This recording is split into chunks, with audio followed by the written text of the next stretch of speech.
ముందుగా తెలంగాణ నుండి నేను ఫలితాలను ప్రకటించదలుచుకున్నా. మనందరికీ తెలుసు, కేవలం 6 నెలల క్రితమే తెలంగాణలో అసెంబ్లీ ఎన్నికలు పూర్తయినాయి.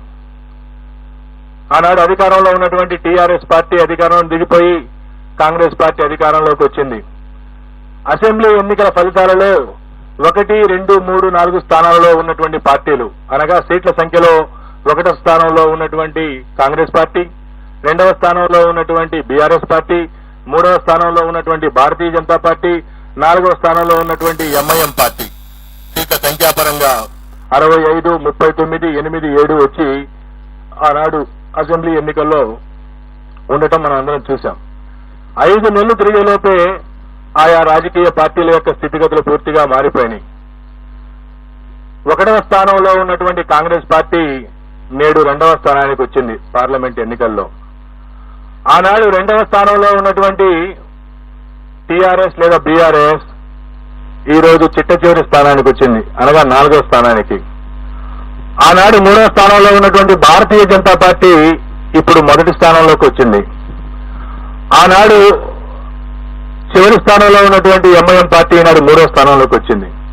5 నెలల్లో తెలంగాణ ఓటరు ఎంతో పరిణితి చూపించి రాజకీయ పార్టీల యొక్క ఓటు బ్యాంకుని, రాజకీయ పార్టీల యొక్క సీట్లను, రాజకీయ పార్టీల యొక్క స్థానాలను పూర్తిగా మార్చేసినటువంటి ఘటన దేశంలో చాలా అరుదుగా చూస్తుంటాం. అటువంటిది మన పక్కనే ఉన్నటువంటి మన తెలంగాణ రాష్ట్రంలో చూస్తా ఉన్నాం.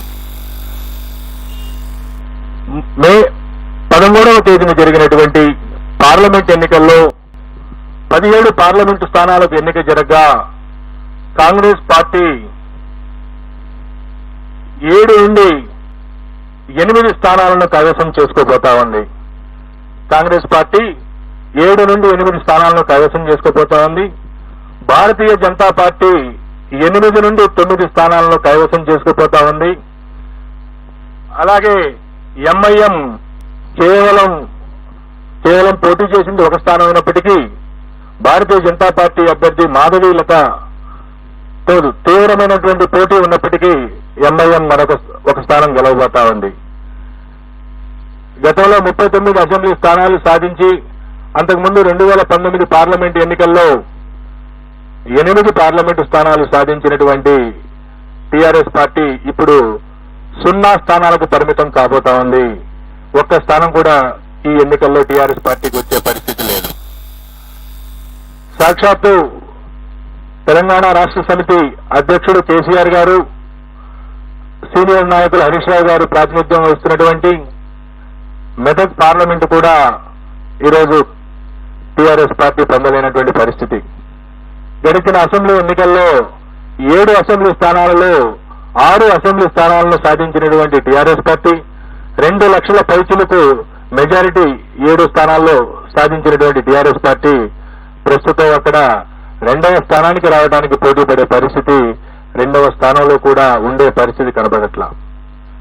సో ఈ విధంగా భారతీయ జనతా పార్టీ ఆదిలాబాద్, నిజామాబాద్, కరీంనగర్, జహీరాబాద్, మెదక్, మల్కాజ్గిరి, చేవెళ్ల, సికింద్రాబాద్ 8 స్థానాలను సునాయాసంగా కైవసం చేసుకుంటూ మహబూబ్ నగర్ లో గట్టి పోటీ ఉన్నప్పటికీ స్వల్ప ఆధిక్యతతో శ్రీమతి డికే అరుణ గారు అక్కడ విజయం సాధించే అవకాశాలున్నాయి. అలాగే కాంగ్రెస్ పార్టీ మిగతా నియోజకవర్గాల్లో కాంగ్రెస్ పార్టీ విజయం సాధించేటువంటి అవకాశం ఉన్నది. ఎంఐఎం హైదరాబాద్ పార్లమెంటు నుండి విజయం సాధించే అవకాశం ఉన్నది. భారత రాష్ట్ర సమితి దాదాపు అన్ని నియోజకవర్గాల్లో 3వ స్థానంలో ఉన్నటువంటి పరిస్థితి. బీఆర్ఎస్ అధ్యక్షులు మాజీ ముఖ్యమంత్రి కేసీఆర్ గారు అధికారం నుండి దిగిపోయిన తర్వాత ఆయనకు మెడకు చుట్టుకున్నటువంటి కాళేశ్వరం ప్రాజెక్టు మనందరం చూశాం. మేడిగడ్డ వారధి కుంగినటువంటి విషయాన్ని, మేడిగడ్డ వారధి కుంగటం, ఫోన్ ట్యాపింగ్ ఆరోపణలతో టీఆర్ఎస్ పార్టీ యొక్క భవిష్యత్తు తలకిందులైందనేటువంటి విషయాన్ని మీ దృష్టికి తీసుకొస్తా ఉన్నా. ముఖ్యంగా ఫోన్ ట్యాపింగ్ కేసీఆర్ గారు ఎంతో గొప్పగా చెప్పుకున్నటువంటి జలయజ్ఞంలోని మేడిగడ్డ వారధి పొందటం, వరుసగా ఆ పార్టీ నుండి ఎన్నికల్లో ఓడినటువంటి నెల 2 నెలల లోపలనే అనేక మంది ముఖ్య నాయకులు వీడిపోయటం తెలంగాణ రాష్ట్ర సమితికి తీవ్ర నిరాఘాతంగా పరిణమించింది. కొన్ని నియోజకవర్గాల్లో టీఆర్ఎస్ పార్టీ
సుజనా చౌదరి గారు మంచి మెజారిటీతో గెలవబోతా ఉన్నారు.